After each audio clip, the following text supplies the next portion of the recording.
فرمایا وَلَمْ يُصِرُّوا عَلَىٰ مَا فَعَلُوا، جو جرم یہ کر چکے ہیں اس پر اصرار نہیں کرتے، بار بار نہیں کرتے، وَهُمْ يَعْلَمُونَ، چونکہ یہ انجام جانتے ہیں، ان کو پتہ ہے گناہ کا انجام اچھا نہیں ہے، اور یہ بھی جانتے ہیں کہ گناہ اللہ کے سوا کوئی معاف نہیں کر سکتا، کیونکہ جرم اللہ کا کیا ہے تو معاف بھی اللہ ہی کرے گا۔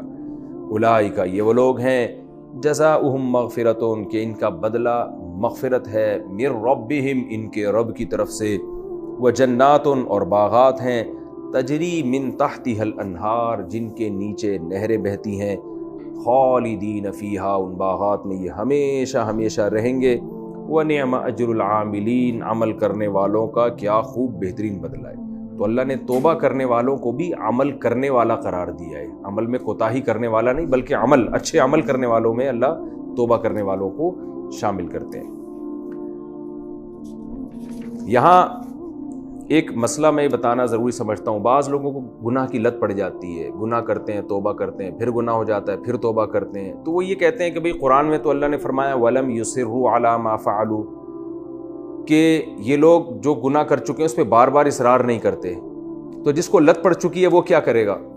تو خوب سمجھ لیں، احادیث سے یہ بات ثابت ہے کہ اگر کوئی سچے دل سے توبہ کرے اور اللہ سے پکا وعدہ کرے آئندہ نہیں کروں گا، تو توبہ قبول ہو جائے گی۔ پھر اگر دوبارہ گناہ ہوا ہے تو پھر اسی طرح سے توبہ کرے، کیونکہ ایک روایت میں آتا ہے کہ ما اصر من استغفر وَإِنِ ارْتَكَبَ 70 مَرَّةً او کما قال صلی اللہ علیہ وسلم، جو آدمی گناہ کر کے سچی توبہ کر لے کہ آئندہ نہیں کروں گا، تو وہ اصرار کرنے والوں میں داخل نہیں ہے، اگرچہ 70 دفعہ بھی گناہ ہوئے اس سے ایک دن میں، تو توبہ کرنے والا ان لوگوں کی فہرست میں داخل نہیں ہے جو بار بار گناہ کرتے ہیں، بلکہ کیونکہ جب گناہ التائب من الذنب کمن لا ذنب له، جس گناہ سے توبہ کر لی وہ ایسے جیسے ہوا ہی نہیں تھا، تو اس لیے یہ اس میں داخل نہیں ہے، پھر بھی اللہ توبہ قبول کرے گا۔ ہاں یہ ضرور ہے کہ جب ایک آدمی سے بار بار گناہ ہو رہا ہے اور بار بار توبہ کر رہا ہے، تو یہ چیز امپورٹنٹ ہے کہ اس کو جب یہ پتہ ہے کہ مجھے اس گناہ کی عادت پڑ گئی ہے، تو اس عادت کو چھڑانے کے لیے وہ کیا عمل کر رہا ہے۔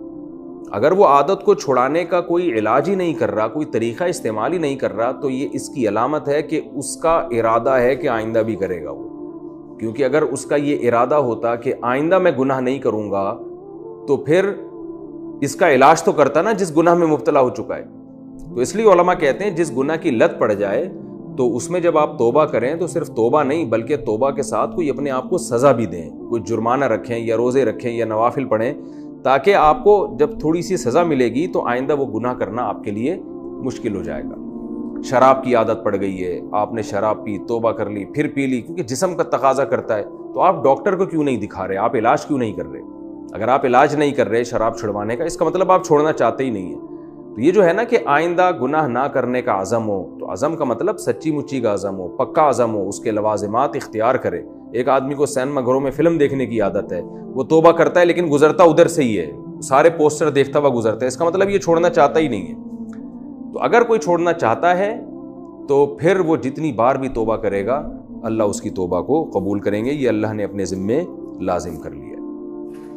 آگے ہے قد خلت من قبلکم سنن، چونکہ یہ رکوع اصل میں غزوہ احد کے بارے میں چل رہا ہے، درمیان میں سود کے احکام آئے یہ بتانے کے لیے کہ جنگوں میں شکست کا ایک بہت بڑا سبب اللہ کی نافرمانی ہے، اور نافرمانیوں میں ایک بہت بڑی نافرمانی سودی لین دین بھی ہے۔ تو آگے دوبارہ اسی غزوہ احد کی طرف مضمون دوبارہ شروع ہو گیا، صحابہ کرام کو زخم پہنچے تھے تو اللہ نے تسلی دی، قد خلت من قبلکم سنن، تم سے پہلے بھی بہت سے طریقے گزر چکے ہیں۔ طریقے کا مطلب یہی ہے کہ بہت سے طریقے ایسے گزر چکے ہیں جس میں اہل ایمان کو کبھی فتح ہوئی ہے، کبھی شکست ہوئی ہے۔ تو فسیروا فی الارض، فرمایا جاؤ زمین میں چل پھر کے دیکھو، ہسٹری پڑھو، تاریخ دیکھو، تمہیں پتہ چلے گا دنیا میں کیا کیا حالات گزرے ہیں۔ فانظروا، پھر دیکھو کیف کان عاقبۃ المکذبین، جھٹلانے والوں کا انجام کیسا ہوا، یعنی انجام کے لحاظ سے جو باطل لوگ ہیں وہی رزلٹ انہی کے خلاف جائے گا۔ وقتی طور پر نقصانات ہو سکتے ہیں لیکن اینڈ جو ہے وہ کبھی بھی برے لوگوں کا اچھا نہیں ہوگا۔ ھذا بیان للناس، اللہ فرماتے ہم نے یہ بیان کیا ہے لوگوں کے لیے، وہدن، اور اس میں گائیڈنس ہے، ہدایت ہے، وموعظۃ للمتقین، اور یہ ہماری باتیں پرہیزگار لوگوں کے لیے نصیحت ہیں۔ پھر اب صحابہ کو تسلی دی جا رہی ہے کہ غزوہ احد میں جو تمہیں شکست ہوئی، لا تہنوا، کم ہمت مت بنو، ولا تحزنوا، غم مت کرو، وَأَنْتُمُ الْأَعْلَوْنَ، غالب تم ہی نے آنا ہے. وقتی شکست ہوئی ہے، ایسا نہیں کہ کافر اب غالب آ جائیں گے، نہ، غلبہ بالآخر تمہارا ہی ہوگا. ان کنتم مومنین، اگر تم ایمان والے ہو، تم ایمان پر مضبوطی سے قائم رہے تو اللہ تمہیں ہی غالب کرے گا. رہا مسئلہ زخموں کا کہ تمہیں زخم پہنچے ہیں، ان یمسسکم قرح، اگر تمہیں تکلیف پہنچی ہے، مصیبت پہنچی ہے، فقد مس القوم قرح مثلہ، تو ایک قوم کو تمہارے جیسی تکلیف پہنچ چکی ہے. کیا مطلب؟ غزوہ احد میں تمہارے 70 افراد اگر شہید ہو گئے تو بدر میں تم نے بھی ان کے 70 آدمی مارے ہیں، تو یہ تو تم بھی ان کو نقصان پہنچا چکے ہو.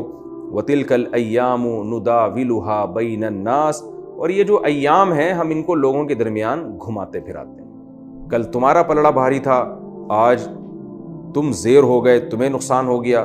تو یہ تو ہوگا. کیوں ہوگا؟ وَلِيَعْلَمَ اللَّهُ الَّذِينَ آمَنُوا، تاکہ اللہ ان لوگوں کو جان لے جو ایمان والے. اگر ہمیشہ فتح ہی ہوتی رہے پھر تو منافق بھی تمہارے ساتھ آ جائیں گے. اپنوں اور غیروں کا پتہ شکست کے وقت چلتا ہے، آزمائش کے وقت چلتا ہے.